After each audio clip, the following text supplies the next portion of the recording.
இந்த 33வது நிறுத்த நாள் தியானத்தை கேட்டுக்கொண்டிருக்கிறவங்கள் அனைவருக்கும் ஆண்டவர் இயேசுவின் திருப்பெயரினால் ஸ்தோத்திரங்கள். கடந்த 10 வருடங்களில் நம்ம நாட்டில் 15,000க்கும் மேலான கஸ்டடியல் டெத் பதிவாயிருக்கு. இப்படி கஸ்டடியில் இருக்கும் போது இறந்து போகிற பெரும்பாலானவர்கள் ரொம்ப சிறிய கூட்டத்தை சார்ந்தவர்களாக தான் இருப்பாங்க. சிறுபான்மையினராகவோ, ஏழையாகவோ, பட்டியலினத்தை சார்ந்தவராகவோ, அல்லது மலைவாழ் மக்களை சார்ந்தவராகவோ, அல்லது வாழ்வதற்கே வழி இல்லாத ஒருவராகத்தான் இருப்பார்கள். இப்படி கஸ்டடியல் வயலன்ஸால் பாதிக்கப்பட்ட ஒருவர் பிபிசிக்கு கொடுத்த நேர்காணலில் இப்படியாக சொல்லுகிறார். அவர்கள் என்னை மனித கழிவுகளை சாப்பிட சொன்னார்கள், என்னை அடித்தார்கள், என்னை கேவலப்படுத்தினார்கள், எப்படியெல்லாம் என்னை துன்புறுத்த முடியுமோ துன்புறுத்தினார்கள். மனிதத்தன்மையற்ற நிலையில் நான் நடத்தப்பட்டேன் என்று அவர் சொல்லுகின்றார். ஒரு மனிதனால் இன்னொரு மனிதனுக்கு எப்படி இது செய்ய முடிகின்றது?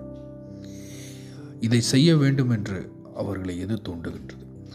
ஏன் எப்பொழுதும் இத்தகைய வன்முறைகள் குறிப்பிட்ட ஒரு சிலரை மாத்திரமே நோக்கி கட்டமைக்கப்படுகின்றது? இதையெல்லாம் கேட்கின்ற பொழுது நம்மளால் ஆண்டவராக இயேசு கிறிஸ்துவை கூட புறக்கணிக்க முடியாது. ஏன் தெரியுமா? அவரும் இதே மாதிரி கஸ்டடியில் வைத்து தான் துன்புறுத்தப்பட்டார். அவரையும் பொய் குற்றச்சாட்டு சுமத்தி கைது செய்தார்கள். அவரையும் மனிதாபிமானமற்ற நிலையில் அடித்தார்கள். அவரையும் மனிதத்தன்மையற்ற நிலைக்குள்ளாக உட்படுத்தி, ஏளனப்படுத்தி, அசிங்கப்படுத்தி, கொடுமைப்படுத்தி சிறுவையில் அறைந்தார்கள். ஆண்டவராகிய இயேசுவினுடைய உன்னதமான ஒரு போதனை, ஏன் திருமறையினுடைய உன்னதமான போதனைன்னு கூட சொல்லலாம். லூக்கா 10ஆம் அதிகாரம் 27வது வசனத்தில் இப்படி எழுதப்பட்டிருக்கிறது: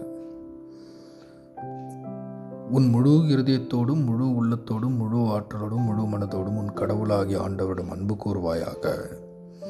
உன் மீது நீ அன்பு கூறுவது போல் உனக்கு அடுத்திருப்பவர் மீதும் அன்பு கூறுவாயாக. ஒருவேளை கடவுள் நம்ம கண்ணுக்கு தெரிய மாட்டாரு, அதனால கடவுள் மேல நம்மளுக்கு அதிகமான அன்பு இருக்கு.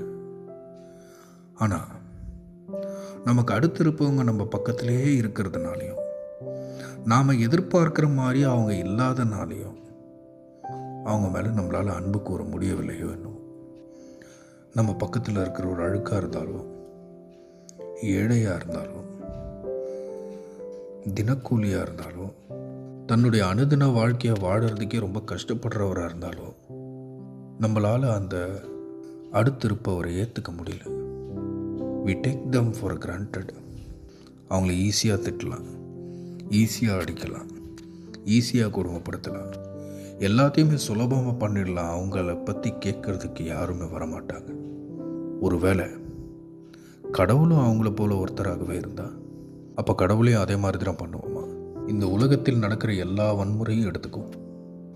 கஸ்டடியில் வச்சு அடிக்கிறதுலேருந்து, குண்டு போட்டு சாகடிக்கிறதுலேருந்து, கொடுமைப்படுத்துறதுலேருந்து, ஒருத்தவங்களை துன்புறுத்தணும்னு மூளையை யூஸ் பண்ணி விதவிதமான ஆயுதங்களை தயாரிக்கிற வரைக்கும் எல்லாத்தையும் எடுத்துக்கும்.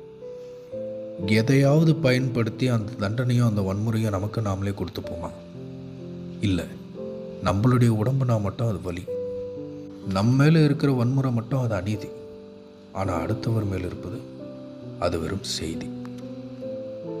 கிறிஸ்துவுக்குள் பிரியமானவர்களே, நாம் வெறும் செய்தியாக பார்க்கின்ற அந்த வன்முறைகளிலும் அந்த கஷ்டங்களிலும் தான் கடவுள் உண்மையாகவே இருக்கிறார். நிபந்தனைகளோடு வருகின்ற அன்பு அது அன்பல்ல, அது வெறும் நடிப்பு. உண்மையான அன்பிற்கு நிபந்தனைகளும் கிடையாது, எல்லைகளும் கிடையாது, நிர்பந்தங்களும் கிடையாது. அது கடவுளுடைய அன்பை போன்றது. அதனால்தான் கடவுள் அன்புள்ளவராக இருக்கிறார்.